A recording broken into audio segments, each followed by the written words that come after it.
Hello, Naomi.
Is that what we all does? She tortured me. So she was a mess. Is that what you're saying?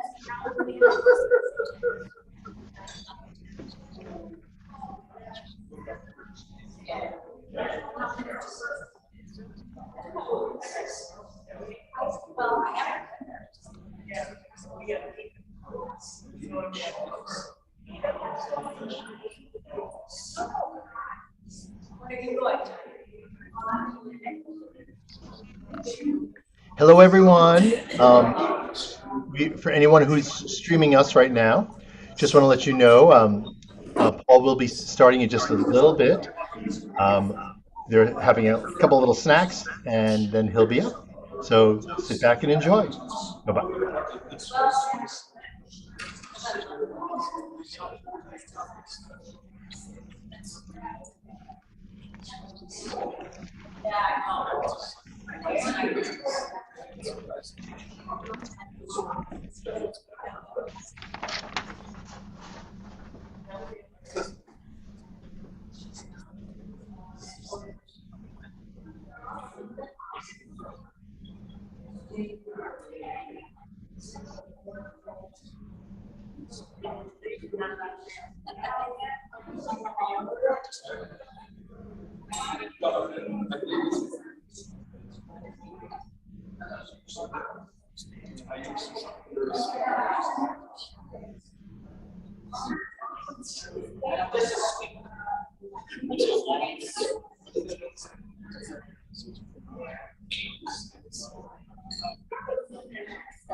We didn't forget.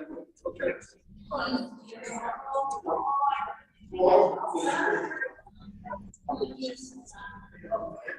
I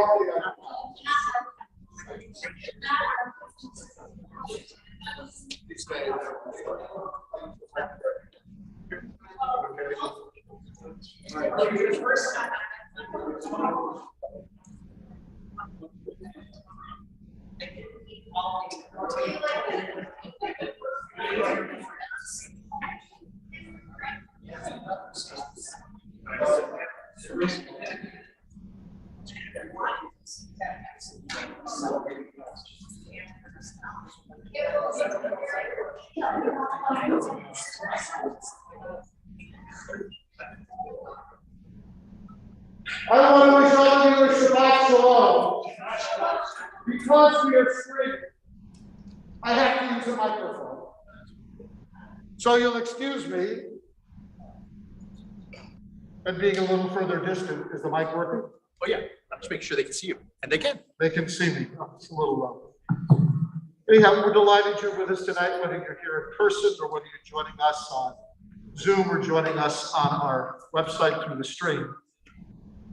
In honor of Yom Ha'atzmaut, we are privileged to have with us well-known photographer and photojournalist Paul Margolis. Paul is sitting directly in front of me and momentarily is going to be standing directly before you. This is, I think, Paul, your first visit to Milwaukee? First time, never been here before. Well, we hope to return many more times after this, coming, of course, from New York, with his exhibit entitled Israel Images. Paul's work has been exhibited internationally here in the States, in France, and of course in Israel, subject of a number of TV interviews, and he's had extensive press coverage in American and Israeli publications. What you'll find most fascinating, in addition to the beauty of his photographs, is that he uses film still, even though, of course, he can take photographs digitally. It's much more for him exciting to use film. He's using a Leica, in fact. And he says in his bio that he first picked up a camera at the age of 9. And it says simply, when he uses film, it makes him happier than digital.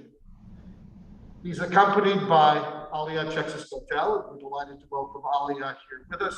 Aliyah has also made possible a number of special programs that we've had over this past year, and God willing, will continue to have in the months and years to come. So he's done a number of exhibits that have ranged from what's been going on in New York to, of course, the Israel stuff we will see today, the Jewish communities in Cuba and Ireland, Jewish poverty in New York City. After 9/11, he recorded the effects of the destruction of the World Trade Center in New York City.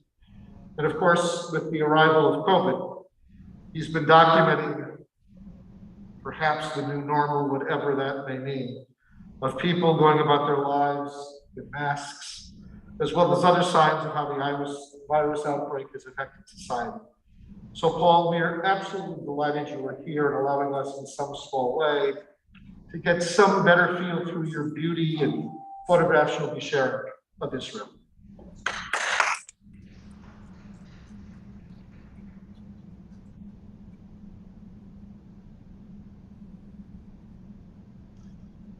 Yes. Hello, everybody, and thank you for coming to my presentation.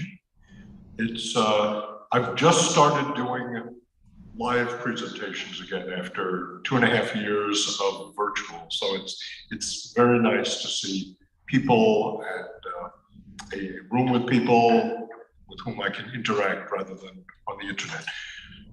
Before we get started, I have a question for you folks. By show of hands, how many of you have been to Israel? Virtually everybody. So how many of you have lived in Israel for 6 months or more? Also a pretty good number. Anybody who was born in Israel? So we have one. Okay, so I see that a good number of you have experienced Israel in one way or another. I've called this project Israel Impressions because it isn't so much a comprehensive documenting of life in Israel as it is a collection of images that came my way and made impressions on me on a series of trips to Israel starting in 2013. These photographs are a small portion of the work that I did that shows slices of everyday work in Israel. First, let me give you the background of my personal experience in Israel. In the late 1970s, I spent a year there, 6 months of which were in Haifa, in an absorption center, a Merkaz Klita for new immigrants. I was one of a handful of North and South Americans among hundreds of refugees from the then Soviet Union.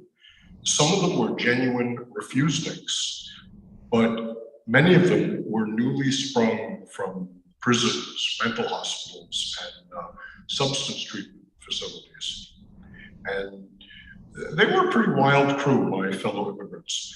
We were all living together in a rundown complex of buildings that had been a World War II era British Army hospital. And it was an experience I've never forgotten. I was thrown in with Jews from different cultures in a rundown neighborhood. Israel itself was then barely 30 years old and was still a rough-hewn country. So I was overwhelmed by its complexities, and I didn't feel that I would ever be able to fit into this very different society. So my attempt at making Aliyah didn't work out. Except for a brief trip in 1985, I didn't visit Israel again until 2013. In the intervening years, I did photojournalism and documentary photography, both of Jewish and non-Jewish subjects. My Jewish work took me to Cuba and Ireland to photograph the small communities there.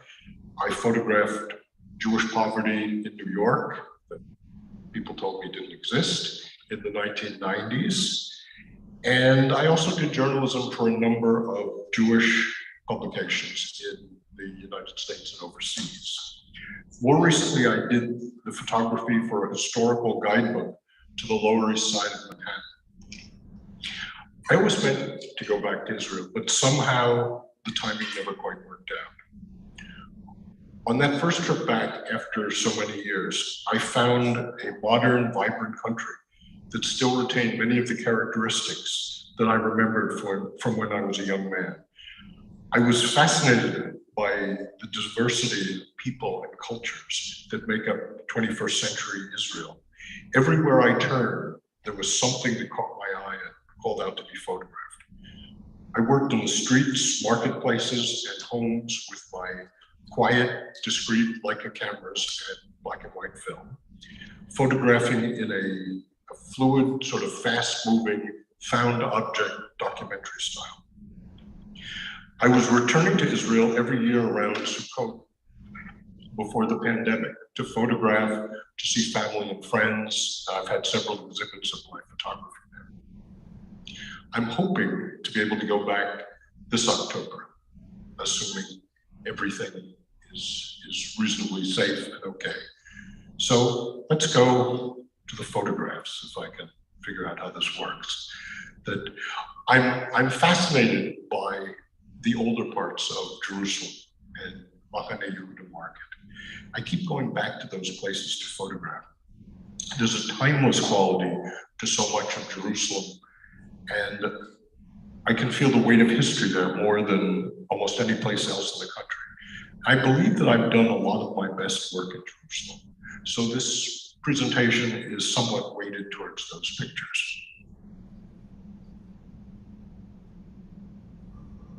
This is a woman buying bread in Machane Yehuda Market.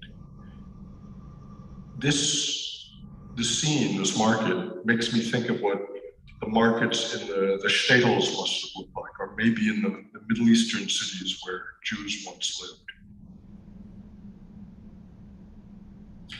There's a bedding merchant in Machane Yehuda Market. He was lighting up the stub of his cigarette, and I asked if I could photograph him. He didn't seem to mind. A discussion in a pastry shop. They might have been talking about the price of pistachios or arguing over politics, but I caught them in that instant of interchange between them. This guitar player near David's Tower, outside of the walls of the old city, he was playing for the tourists and entertaining the two yeshiva girls with his combination of guitar and breath-powered instrument. lunch delivery in the Arab part of the old city. I admired how this guy could balance the tray and make his way through the crowded small streets there.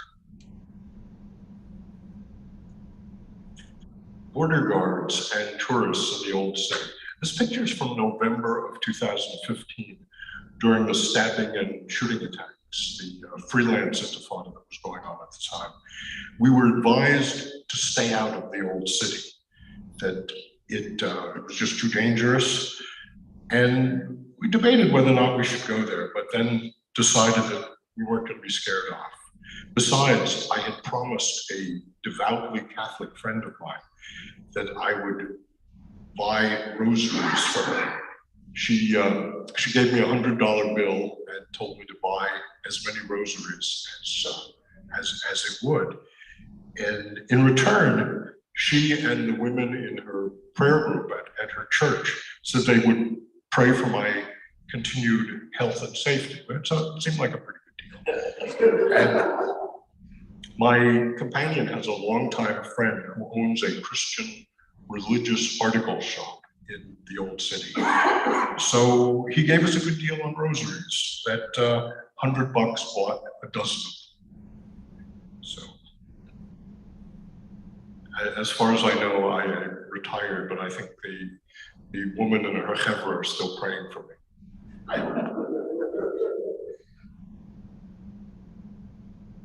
Olive Filler in Mahanaim.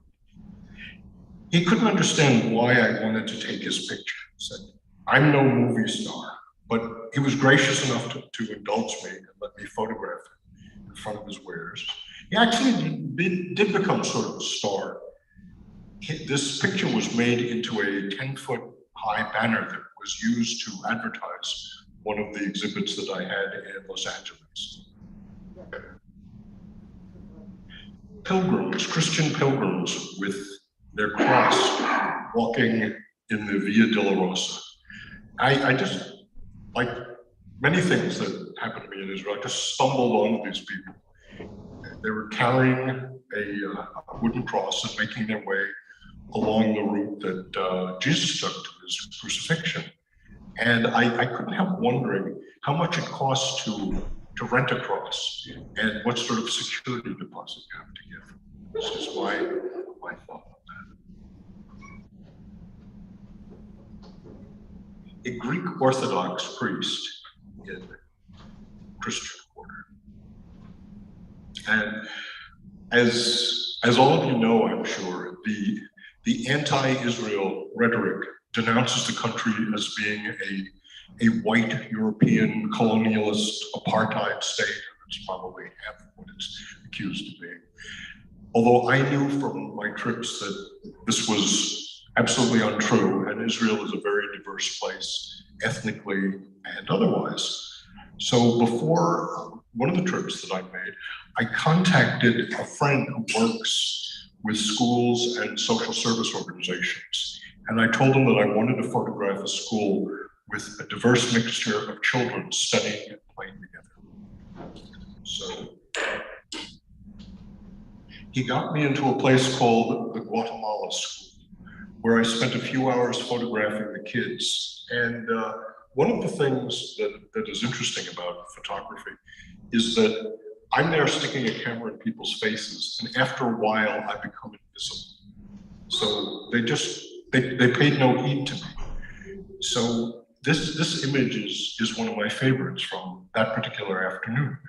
The 4 girls were there, behaving like little girls, braiding each other's hair, interacting, laughing, joking. And one was Ethiopian, one Mizrahi, and 2 Ashkenazi girls. So this was my picture of Israeli diversity. And speaking of the ethnic diversity of Jews, this is a festival, an Ethiopian festival called Sigid, which is a yearly gathering of about 15,000 Ethiopian Jews who travel to Jerusalem to celebrate the giving of the Torah. They assemble on the Tayelet, the heights above Jerusalem, and the city city, this event, this holiday, is unique to them, to the Ethiopian Jews. It's sort of their version of Simchat Torah. I was particularly impressed this particular day that many of the border police and soldiers guarding the Sighet festivities were Ethiopians there to make sure that their own people were safe.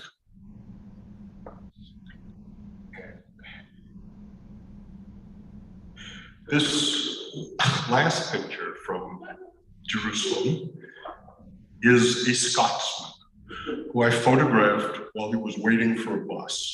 He was in Israel to support his local football team when they played in Jerusalem and Haifa, and was proudly wearing his Scottish clan kilt. He was very friendly, didn't mind my taking his picture, probably was relieved to find a fellow English speaker. He said that he liked Israel. The Israelis had been very warm and welcoming to him, but he was annoyed that people kept asking him if he was Irish.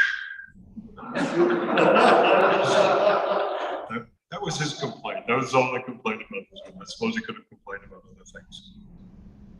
And in Israel, as I'm sure many of you who traveled there have found out, it's very easy and natural to strike up conversations with strangers, have them give you their advice or their opinions, whether or not you want them. And one evening, I was in Machane Yehuda Market, and I saw this ultra-Orthodox guy with his daughter at a spice counter. And there was nothing there that looked like the 21st century. It was like something out of a vanished time. So I raised the camera to take a picture of him. And usually I'm very quick and very discreet, but this guy caught me. He saw me and started walking towards me. And I thought, oh no, he's going to give me grief for photographing them, for intruding on them. But instead, he started telling me in very heavily French accented English that he also had a Leica camera, the model after mine, and he regretted not having the time to use it. Probably had a dozen or 14 kids to support. He had done photojournalism, a reportage in France. It's probably why I caught me with the Leica, and we switched to French, which I'm reasonably proficient in, and I ended up admonishing him as we were leaving. I told him it's a sin for a Leica to be unemployed. So, which it is. I always feel guilty the days I don't use mine.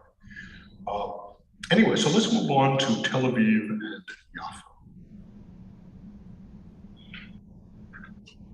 I'm usually not drawn to photographing newer parts of the city. I hope nobody's offended.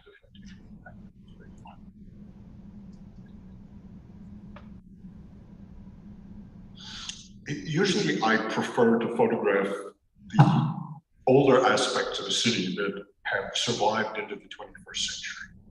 And old Yaffo, for example, appeals more to me than glittering modern Tel Aviv. And I tend to find my subjects in the midst of traditional architecture rather than modern streetscapes. These are some of my favorite images from Tel Aviv and Yaffo. This is a street scene in Tel Aviv. And I like the juxtaposition of the chassid, the young woman on the bicycle, and the early 20th century buildings in the background. Somehow it seemed like a microcosm of the diversity and complexity of life in Israel. And Israel is filled with people who have unique and unusual talents. And I'm very intrigued by performers, especially those who do things that I could never imagine myself doing, like this woman. This is Ellie Theodore. She is an aerialist, an aerial performance artist. And she agreed to set up her rig of ropes and pulleys in a tree above the pedestrian promenade of Rothschild Boulevard so I could photograph her. And she's quite happy there, hanging like a bat. And at one point, she was wrapped in her robe, and she sat up and sipped from a cup of coffee.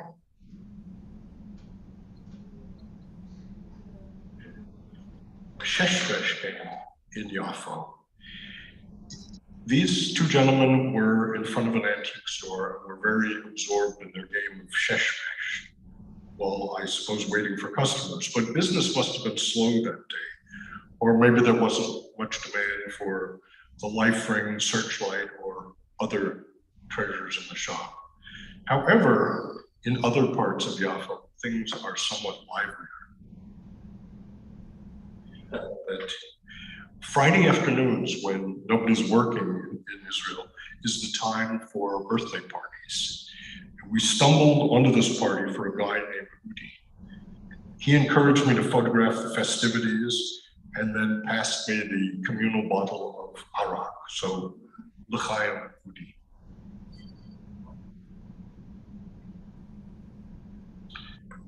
Street singers, also in Yafo. These young women were singing for shekels, and I like the way the elements of the scene sort of fall together, like a frozen instant.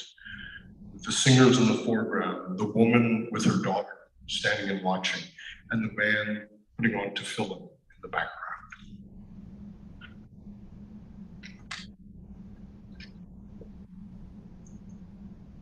This is Sado. He is a 7th generation Palestinian Arab fisherman whose family has fished out of the port of Yafo since the Turks ran the place. And while I was photographing him, I couldn't help thinking of Jonah, who must have gotten onto a ship for his rendezvous with a whale not so far from where we were standing on Sado's boat.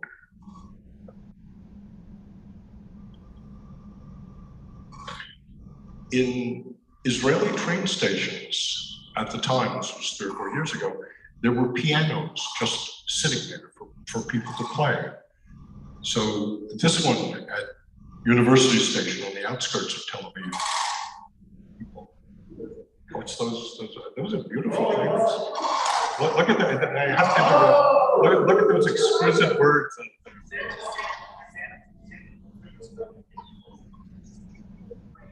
I knew that sound was quite unique, but they're really beautiful things.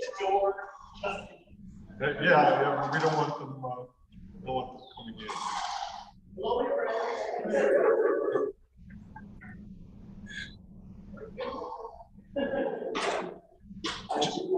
Does anybody know what they're called, by the way? I don't know what they are. Yes.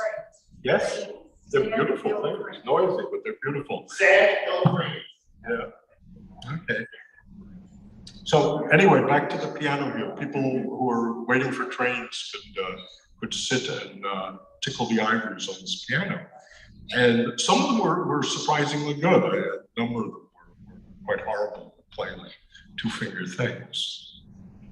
So I mentioned about having been in Haifa during my unsuccessful attempt to make Aliyah. And the city still holds a special place in my thoughts about Israel. I went to Haifa when I returned after my 28-year hiatus in 2013. I wanted to see what the neighborhood, which is called Bat Galim, right down at the water's edge, looked like. And I wanted to see if there were any traces of the Merkaz Klita where I'd been for 6 months. And while most of the rest of Israel had changed almost unrecognizably, had become a beautiful modern country for the most part, Bat Galim was still a rundown area. And on subsequent trips, though, I noticed that there was a lot of new construction there. And apparently now that part of Haifa is considered to be a real estate park. So in case anybody is thinking of investing in a place in Israel, that apparently is a place to go. My companion has known the former mayor of Haifa, Yonah Yahav, for many years. And on one of our earlier trips, he was nice enough to organize a car and driver guide for us. We got a tour of the city that had become much more developed since I'd been there.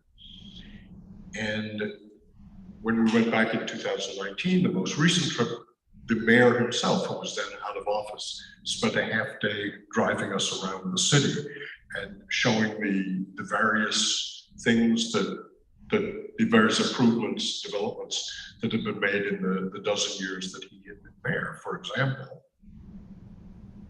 on the beach at Haifa, the municipality put exercise machines so its citizens could improve their figures. And our guide insisted on introducing us to a man in the Haifa market who was the most famous potato seller in Israel. And I had to photograph it because only in Israel, a country of high technology, Nobel Prize winners, would there also be a place for a distinguished potato seller.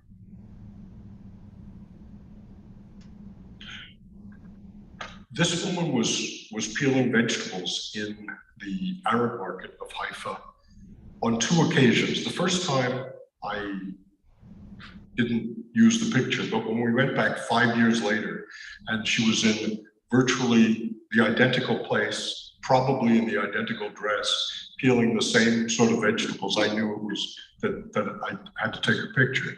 So there she is. She was nice enough to let me photograph her. The Sandlar, the shoemaker of Haifa. I needed a repair on one of my shoes when we were there. We were directed to the Sandlar shop on the Carmel. And he and I chatted while I waited for glue to dry on my heel. And he kept working on other repairs. He was very proud of his 100-year-old foot treadle operated sewing machine that he kept in beautiful shape and used almost every day in the business there. That to get back to the former mayor of Haifa, Yoni Yaakov, while he was still in office, we went to visit him and just waltzed in the Haifa City Hall, the municipal building of Haifa. The security guard didn't ask for an ID check or bag check or anything. We were 3 people with a backpack, me with a camera bag. So we just wandered in. He said, yes, yeah, 3rd floor, the second office on the right. And at one point, we're sitting there having coffee with the mayor. I said to him, there was no security. We just wandered in here. This is the nerve center. This is general headquarters of Haifa. And he laughed at me. He said, who wants to kill me in Haifa, except maybe my wife? So, to other places. A friend from Jerusalem told us that we had to see the market in Ramallah, and she drove us there one morning. The place was a sprawling, chaotic outdoor bazaar, mostly outdoors, with all sorts of wares on display, including live animals, in booths, open car trunks, and often just on the ground on the tarpaulin. And I was walking through a section of the clothing stalls, and I saw this woman completely covered with her burqa. You can see, I hope that except for her eyes, everything was totally covered. She was fishing around in her handbag for something on it. This is what I call a classic Leica picture, because it's, unless I've been working, if I had not been working with a camera that was quiet, small, and discreet, and very fast in use, I probably would not have got this picture. I certainly didn't want to attract her attention.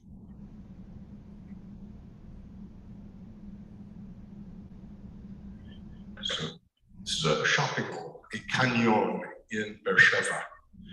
We needed to make a pit stop while driving through Beersheba, and our drivers suggested that the shopping mall there would have the cleanest and nicest facilities.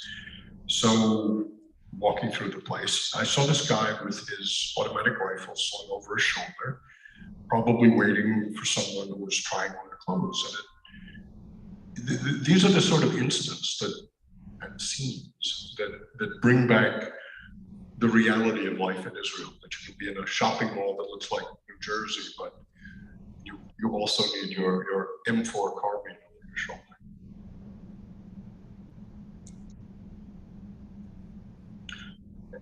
As I mentioned, my favorite time to be in Israel for a number of reasons is Sukkot, because people are off, I can see friends and family, the weather is very nice.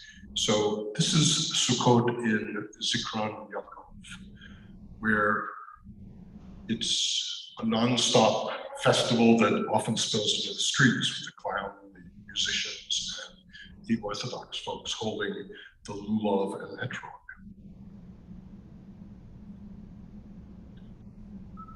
This is Tzfat. I'd wanted to see Tzfat for a long time. I don't think I'd been there in 30-some years. But somehow it never worked out to get to Tzfat. Finally, in 2018, I got to visit the city. And it's an up and down kind of place with multiple levels connected by those steep stairways. And one of the people we met there said that nobody needs a stair stepper for exercise, as this picture shows. And most of my Israel photography is of more or less urban scenes. And prior to the last trip, the pre-pandemic trip in 2019, I'd only been to one working kibbutz in the northern Negev desert. So in 2019, we made plans to stay with friends on a place called Kibbutz Grofit, deep in the Arava desert, almost to the southern tip of Israel. And the desert looks like a lunar landscape, except for the green patches where there are Israeli agricultural places where they've irrigated and things grow. And temperatures can be upwards of 120 degrees in the summer. When we were there, Grofit had just closed its swimming pool because the fall temperature didn't get much above 90 degrees, and that was too cool for the kibbutzniks to go swimming.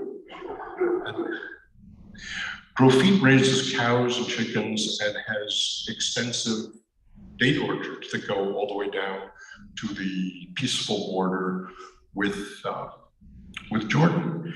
And I photographed this cow. This is an Israeli cow.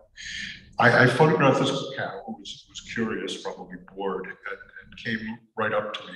And looking at her, looking at that sweet bovine face, I started to feel guilty because I occasionally eat beef. It's not my favorite thing, but occasionally I did. So, however, our host set me straight. He said that if I had ever actually been around cows or worked with them, not only would I not feel guilty for eating beef, but I would consider it my justifiable revenge. Apparently, cows can be treacherous animals, and they've been known to crush or trample the people who work with them. I didn't know that about cows. This just was a sweet-looking animal. The other big industry, one of the three big industries at Kibbutz Grofit is a date growing agribusiness. And this is a highly mechanized operation for harvesting the dates. You see a cherry picker platform raises someone up to the level where the date branches are. Dates fall into a hopper and then they are sorted by these individuals. They're sorted by hand, and then the whole operation moves to the next set of trees.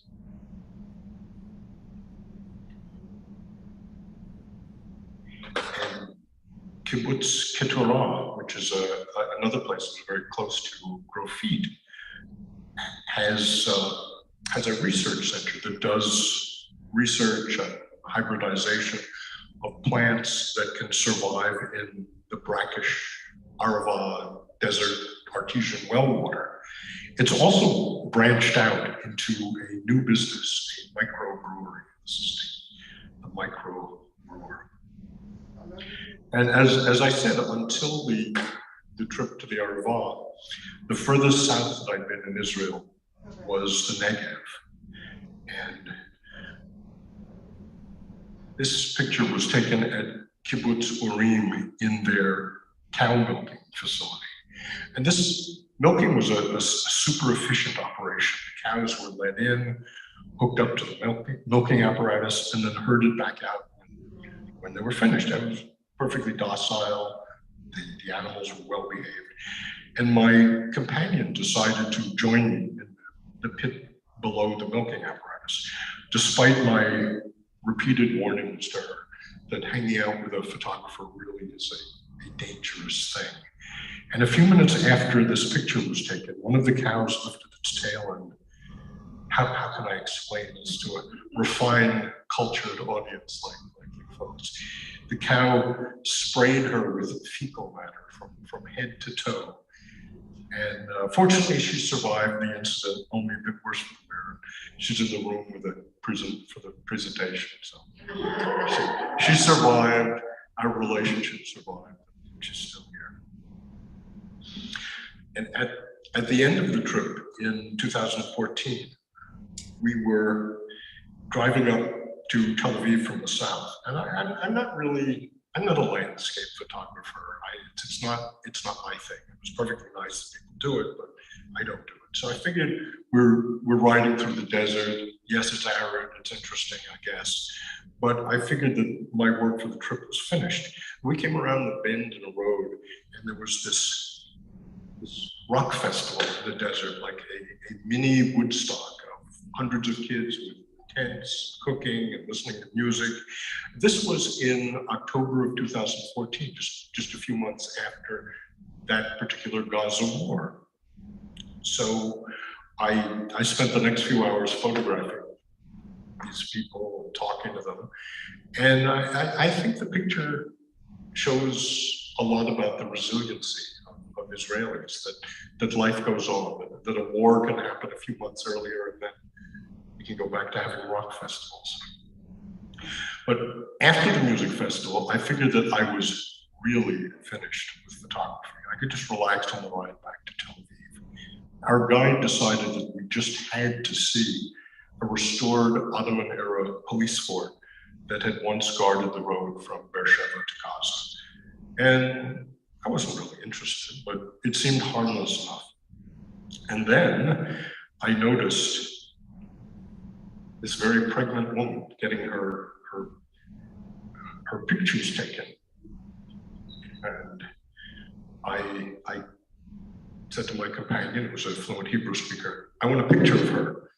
Sent her in pursuit of this young woman. She agreed, she let me photograph her. And she'd been photographed against a kind of pretty nondescript brick wall, but I wanted her against the arid desert to show the contrast between the desert and someone who was bringing a new life into Israel. I had trouble over this picture when I wanted to include it in an exhibit several years ago. It was objected to as being unsuitable for a gallery in a Hillel Center dining area where college-age students might see it. I really couldn't understand what the objection was. I figured that by the time kids got to college, they knew where babies came from. So there was nothing very, very shocking to anybody. I began to be very angry at the censorship and insisted that either she would stay or I would pull the whole exhibit. But when I calmed down a bit, I offered them another alternative for the dining hall. I had a picture from a meat market in the Arab quarter with lamb carcasses hanging and flies on them and a guy sitting under them smoking a cigarette. So